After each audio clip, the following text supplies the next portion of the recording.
لو انت من الناس اللي بتكسلي عن تنظيف البيت وعايزة حلول سريعة علشان تنظفي البيت بأقل مجهود وفي أقل وقت ممكن، يبقى الفيديو ده ليكي. الروتين ده بقى تقدري تسميه روتين الأزمات. يعني لما يكون عندك مناسبة أو عايزة تعملي تنظيف عميق للبيت بس بروقان ومن غير بهدلة ولا شيل ولا حط، يبقى هتعملي كده. أول حاجة هتجيبي بخاخة فيها مية، وده كلوركس لجميع الأغراض. هحط منه غطا. أنا بصراحة مش عارفة هو مقاطعة ولا لأ، بس هو عندي بقاله كتير، فاكتبولي في التعليقات هو مقاطعة ولا لأ. انا مليت بقيه البخاخه اهو، حطيت حوالي غطا من كولوركس لجميع الاغراض، وعندي هنا زيت سخن حطيته على النار. وتعالوا نشوف هنعمل ايه في الفيديو النهارده. الزيت ده زيت قديم كان عندي يعني. المهم عندي السجاد بقى، السجاده دي كان الولاد يعني مبهدلينها شويه، فالمفروض ان هي هتتغسل. انا هعمل لها تنظيف عميق بدون غسيل وبدون ما يعني انزلها المغسله. بصوا بقى، انا كنستها كويس جدا بالمكنسه. والسر هنا بقى يا جماعه ان هي تتكنس كويس جدا. فالسر بقى في ايه؟ السر في كيس المكنسه، يكون فاضي تماما، ويفضل يكون مغسول كمان، علشان المكنسه تشفط معاكي كويس جدا، فما تسيبلكيش نقطه تراب في قلب السجاده. كل ما السجاده بتاعتك تكون نظيفه. وطبعا زي ما انتوا شفتوا انا قلبتها على الجنبين علشان لو في اي حاجه برضو بين الشعر تنزل. وبعد كده جبت المكنسه اللي هي خشنه دي مكنسة خشنة مش ناعمة، اللي انا اصلا بغسل بيها السجاد، وخاصة لما اغسله على الناشف. وجبت البخاخة بتاعتي وبدأت ايه ارش على السجادة كلها، وبركز على الاماكن اللي هي فيها ايه بقع. انا السجادة دي مش بيبان فيها بقع قوي، بس طبعا ايه الولاد كانوا واكلين عليها، وكانوا يعني واكلين جبنة واتبهدلت يعني، بقى فيها بقع بيضة من الجبنة. كانوا موقعين عليها، فبدأت ان انا ايه اغسلها بالطريقة دي. الفيديو ده انا مصوراه قبل العيد. وطبعا انا قايله لكم قبل كده ان انا مش بحب ان انا انزل السجاد بتاعي يتغسل في المغسله ايام العيد، لان بيبقى زحمه جدا في المغسله وبيبقى فيها شغل كتير قوي. فانا بفضل ان انا اغسل السجاد بتاعي في الايام العاديه، او بدري شويه. يعني لو هنزله مثلا ايام رمضان والعيد يبقى بدري قبل الناس ما تجيب السجاد بتاعها. لكن وقت الزحمه كده ما بحبش بصراحه. انا حتى يعني ما بشتريش حتى خضار او اي حاجه من الحاجات اللي هي بيبقى عليها زحمه قوي ايام العيد او كده، ما بروحش اشتريها. انا بشتريها في الايام اللي هي بيكون مثلا قبل الزحمه او كده. ولو لقيت حاجه عليها مثلا زحمه، خلاص بقول مش مهم، بشتريها في ايام تانية يعني. ما بحبش اروح بصراحه اشتري حاجه وبيبقى عليها زحمه.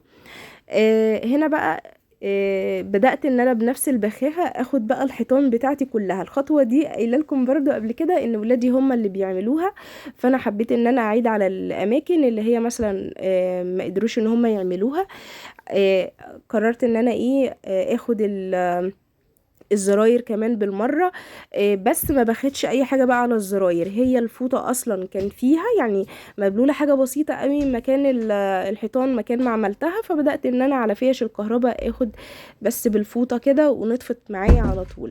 فبصراحة البخاخة دي نفعتني في حاجات كتير. هنا بقى كنت مالية البانيو، وبدأت ان انا احط الستاير بتاعة البلكونة فيه. ستاير البلكونة بس هي اللي غسلتها، ما غسلتش حاجة غيرها لان هي دي اللي كانت مليانة تراب.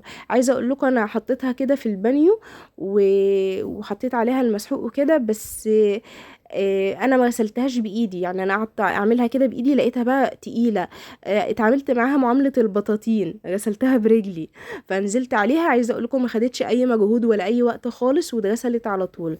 كنت شايله همها، بس بصراحه طلعت يعني سهله قوي يعني في الغسيل. هنا بقى بدأت ان انا ايه جبت طبعا الشمس حلوة الفرش بيبقى حلو لما يخرج يتشمس كده. فخرجت الفرش بتاعي يتشمس، وكانت السجادة بقى التانية نقلتها في البلكونة الصغيرة. انتوا عارفين قايله لكم قبل كده ان البلكونة الصغيرة عندي بيبقى فيها شمس اكتر من البلكونة الكبيرة. بصراحة بحب اخرج البطاطين بتاعتي فيها وكده. والفرشة العبقرية دي مش قادرة اقول لكم انا بحبها قد ايه. انا يعني بصوا الفرشة دي انا اشتريتها من قريب وكان سعرها رخيص خالص، يعني كانت ب50 جنيه. بس عايزه اقول لكم الشعر بتاعها ناعم قوي لدرجه ان هي بتطير التراب كده، مش بتخلي تراب خالص. فبصراحه نفعتني جدا. هنا بقى الفكره دي انا كنت قايله لكم عليها قبل كده بس في المطبخ، فبصراحه عملتها هنا بقى في الريسبشن. بصوا، البناطيل الصوف اللي هي الشتوي، بيبقى الظهر بتاعها، حتى البنطلون ده، مش البنطلون ده ميلتون، في بناطيل بيبقى فيها وبرة، الظهر بتاعها بيبقى فيه وبرة. هاتي بنطلون من اللي هو بيبقى فيه وبرة ده، واعملي بيه الحيطان، بيشلك بصي كل التراب اللي على الحيطان، مش بيخلي ذرة تراب واحدة، بيخلي الحيطان شكلها كويس جدا. ما هو اكيد يعني ايه، انا مش هغسل الحيطان بتاعتي، الحيطان لا ادام الدهان بتاعها جديد اكيد بيبقى عليها ايه تراب، بس مش مستاهله غسيل يعني. فبصوا احنا قلنا ايه، هننضف بسرعة وحلول كده ايه تكون سريعة للتنظيف. فالفرشة هنا بقى بشيل بيها التراب اللي هي بيبقى على طبعا مش كل شوية هتجيبي قماشة جديدة، فبتشيلي ايه بالفرشة كده، هتطير لك اي تراب على على القماشه اللي بتستخدميها يعني. هنا بقى الزيت السخن استخدمناه في ايه، اي دهون عندك في المطبخ الزيت السخن بيشيلها. بس انا ضفت حاجه المره دي وكانت حلوه جدا، اللي هي حطيت سائل مواعين بريل يعني، حطيت منه شويه كده. حتى انا مش فاكره بريل ده هو مقاطعه ولا لا يا جماعه. قولوا لي كده في التعليقات هو بريل مقاطعه ولا لا، لان انا مش بستخدمه كتير برضو يعني. انا عندي بريل وعندي التاني اللي بستخدمه اكتر اللي هو بيتركب، اللي هو اسمه هاي لوكس، الاكياس اللي هي بتتركب. المهم بقى ايه، بدأت ان انا انضف الشفاط. وبصراحة ايه انا بحب استخدم الزيت السخن يعني مع الدهون، بيشلك اي دهون في المطبخ، اي دهون. حتى لو في دهون كتيرة ورا البوتاجاز، كنت عامله لكم مرة فيديو قديم كده، الدهون اللي كانت في مطبخي القديم كان في دهون ورا البوتاجاز كتير، وشالتها معايا بمنتهى السهولة. فانا بحب الزيت السخن مع الدهون، وحل سريع جدا. وطبعا الزيت اللي هو انت اصلا هترميه يعني، استخدمتيه بقالك كتير وخلاص هيترمي، ده استخدميه بقى. هنا بقى الحوض بتاع المطبخ، الحوض بتاع المطبخ بصوا جايبهولكوا عامل ازاي. ده كان واقف فيه شاي، انا كنت بره يعني يومين بره، وكان وقف فيه شاي. بصوا الشاي هو اللي بيبهدل الحوض الاستانلس، خدي بالك. الشاي لما يكون ميه واقفه في الحوض، في مواعين مثلا والميه وقفت في الحوض، لو دلقتي الشاي يعني هي ساعة زمن في الحوض بيخلي شكل الحوض منظره يعني زي ما انتوا شايفين الفرق. طب انا حطيت ايه، حطيت معلقه ملح ليمون ومعلقه كربوناتو وصابون مواعين في الناحيه الاولى، والناحيه التانية هضيف لها شويه خل، ما كنتش حطيتهم في الناحيه الاولى. هو مش بيفرق قوي على فكره يعني، لان كده كده ملح الليمون والكربونات وكده كده بيعملوا معاكي تفاعل، بينظف كويس جدا جدا.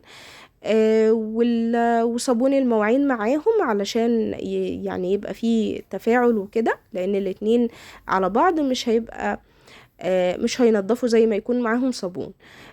بصوا بعدين طبعا باخد الاجزاء دي بقى لازم مع الحوض اللي زي ده. انا بستخدم السلكة الناعمة ليه، لان انا لازم ادخل السلكة الناعمة دي في المكان اللي انتوا شايفينه ده. فما ينفعش انا ادخل سلكة مثلا استانلس وبعدين استخدمها تاني، لا، بدخل السلكة الناعمة دي علشان تترمي على طول.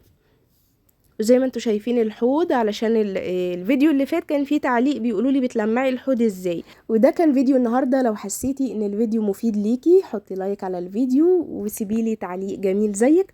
اشوفكم في فيديو جديد، مع السلامة.